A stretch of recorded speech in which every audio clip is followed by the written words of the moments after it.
নমস্কাৰ এই মুহূৰ্তত জনাইছো এটা ডাঙৰ খবৰ আমাৰ অসমৰ যুৱক যুৱতীসকলৰ আসলতে কি হৈছে একাংশ বুলি ক'ব লাগিব একাংশ যুৱক যুৱতীৰ আসলতে কি হৈছে জামুগুৰি হাতত এটা অদ্ভুত ঘটনা সংঘটিত হৈছে একাংশ যুৱক যুৱতীয়ে জন্মদিন উদযাপন কৰিবলৈ গৈছে ৰাতি ওলাই গৈছে তেওঁলোকে জন্মদিন উদযাপন কৰিবলৈ আৰু এই জন্মদিন উদযাপন কৰিবলৈ গৈ তেওঁলোকে জিয়া ভৰালী দলঙৰ ওপৰত উঠি তেওঁলোকে হিন্দী গীতৰ তালে তালে উদ্যম নৃত্য কৰা দেখিবলৈ পোৱা গৈছে কেক কাটিছে কেক কাটাৰ পাছত তেওঁলোকে বিভিন্ন ধৰণৰ হুলস্থুলৰ পৰিবেশৰ সৃষ্টি কৰিছে বিশৃংখল পৰিবেশৰ সৃষ্টি কৰিছে তাৰ পাছতে তেওঁলোকে হিন্দী গীত লগাইছে হিন্দী গীতৰ তালে তালে তেওঁলোকে সেই মাছ ৰাতি তেওঁলোকে নৃত্য কৰিছে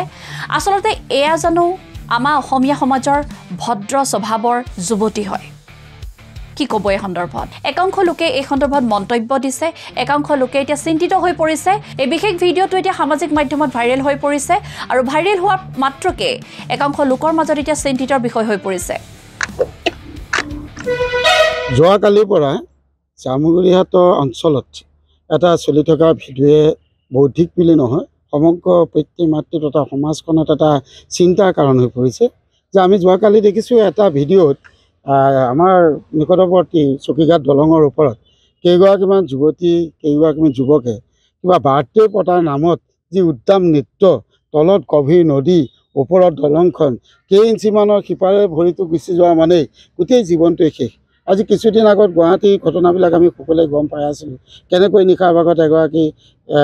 যুৱতী ডক্টৰনী তেওঁ ওলাই গৈ পেলাই কেনেদৰে মৃত্যুৰ মুখত পৰিছিল আমি দেখিছিলোঁ শংকিত হৈ আছোঁ আজি তাৰিখত সকলো অভিভাৱক শংকিত হৈ পৰিছে এই ল'ৰা ছোৱালীবিলাক আচলতে ক'ৰ পৰা আহে তেওঁলোক নিশ্চিতভাৱে একোটা পৰিয়ালৰ পৰা আহে এটা সংস্কাৰী পৰিয়ালৰ পৰা আহে সেই সংস্কাৰী পৰিয়ালবিলাকৰ পৰা অহা ছাত্ৰ ছাত্ৰীবিলাক আজিৰ তাৰিখত এইদৰে ইমান উচ্ছৃংখল হৈ পৰিছে সমাজখনৰ প্ৰতি কোনো দায়বদ্ধতা নাই কোনো মূল্যবোধ নাই নৈতিকতা নাই কোনো দিশতেই তেওঁলোকৰ গ্ৰহণযোগ্যতা আজি তাৰিখত হেৰুৱাই পেলাইছে এই নতুন উঠি অহা চামে যদি এনেধৰণৰ উদ্যম নৃত্য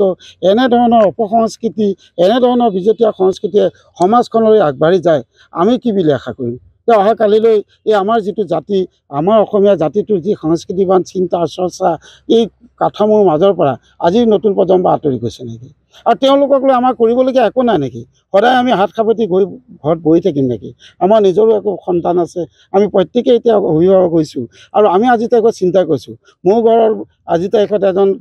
কটন বিশ্ববিদ্যালয়ত পঢ়ি আছে মোৰ এজন বিশ্বনাথ চাৰিআলিত পঢ়ি আছে এই যে ল'ৰা ছোৱালীবিলাক ওলাই গৈছে তেওঁলোকক আমি যেনেকৈ সংস্কাৰৰ মাজে পঠাই দিছোঁ উভতি আহোঁতে তেওঁলোক সেই সংস্কাৰ হৈ আহিবনে নাই আজি তাৰিখত চিন্তা হৈছে এইবাবেই যে পৰিৱেশবিলাক বেয়া হৈ গৈ আছে গুৱাহাটী ঘটনাবিলাক শুনি থাকোঁতে গাত ইমান লগা নাছিলে অকণমান হ'লেও দূৰত আছিলে চহৰীয়া এটা অঞ্চল মহানগৰ আমি মহানগৰত বাস নকৰোঁ ন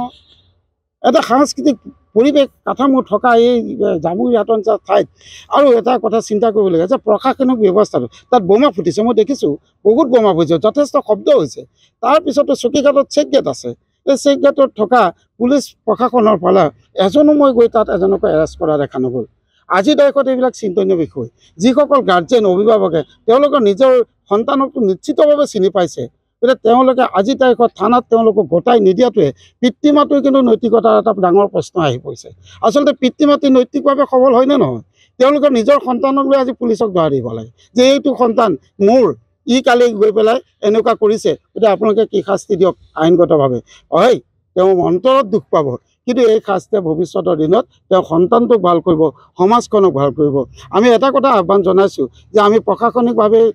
সবল হ'ব লাগে সকলো ক্ষেত্ৰত চকু দিব লাগে আমি সমাজৰ ক্ষেত্ৰত বৌদ্ধিক ক্ষেত্ৰখন বুলি নহয় সমাজৰ লগত জড়িত প্ৰত্যেকজন ব্যক্তিয়ে চিন্তা কৰোঁ সমাজখন সুস্থ সবল হৈ থাকক সকলো সুন্দৰভাৱে আগবাঢ়ি যাওক ইমান সাংস্কৃতিক অসম ভূমিৰ দৰে ঠাইত যদি এনেধৰণৰ অপসংস্কৃতি আহি গা কৰে অহাকালিলৈ আৰু অসমীয়া হিচাপে জীয়াই থাকিবৰ কাৰণে অকল আমাৰ এই উচ্ছেদ অভিযানটোৱে নহয় এইবিলাকো উচ্ছেদ কৰিব লাগিব বিজেতীয় সংস্কৃতি উচ্ছেদ কৰিব হৈ গ'ল বহুত বেছিলৈ গুচি গ'ল ল'ৰা ছোৱালীবিলাক গতিকে আমি আশা কৰিম প্ৰশাসনে এই ক্ষেত্ৰত গুৰুত্ব দিয়ক যিটো ঘটনা হ'ল তাৰ প্ৰত্যেকগৰাকী যিহেতু আমাৰ ভিডিঅ' ফুটেজ আছে ফুটেজৰ ভিত্তিত প্ৰত্যেককে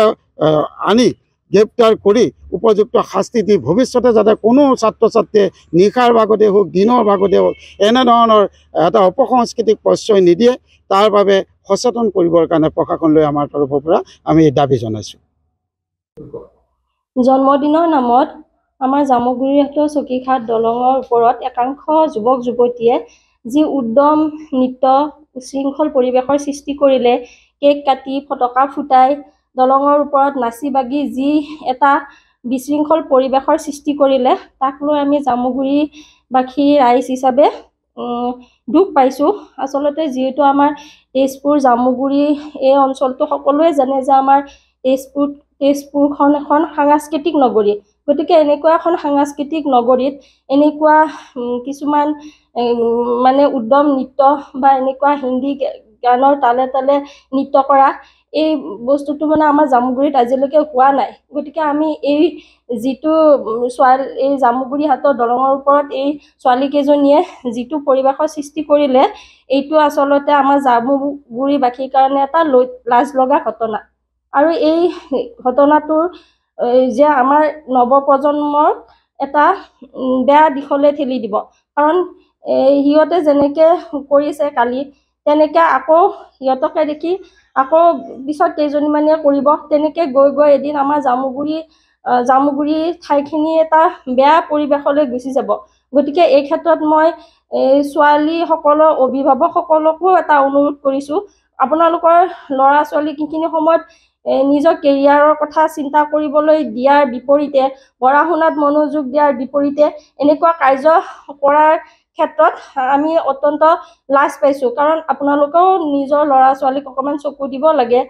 তাৰোপৰি এই ক্ষেত্ৰত মই প্ৰশাসনকো কৈছোঁ, প্ৰশাসনেও এই ক্ষেত্ৰত অকণমান নজৰ দিয়াটো প্ৰয়োজন আছে। নহ'লে এদিন এই ক্ষেত্ৰত যদি আমাৰ এতিয়াই যদি এইবিলাক বন্ধ নহয়, তেতিয়াহ'লে কিন্তু আমাৰ উঠি অহা প্ৰজন্মৰ কাৰণে এটা এইটো বিপদী সংকেত হয়। গতিকে এইটোকে মই আমাৰ প্ৰশাসন আৰু অভিভাৱকসকলক মই মোৰ ফালৰ পৰা অনুৰোধ কৰিছোঁ।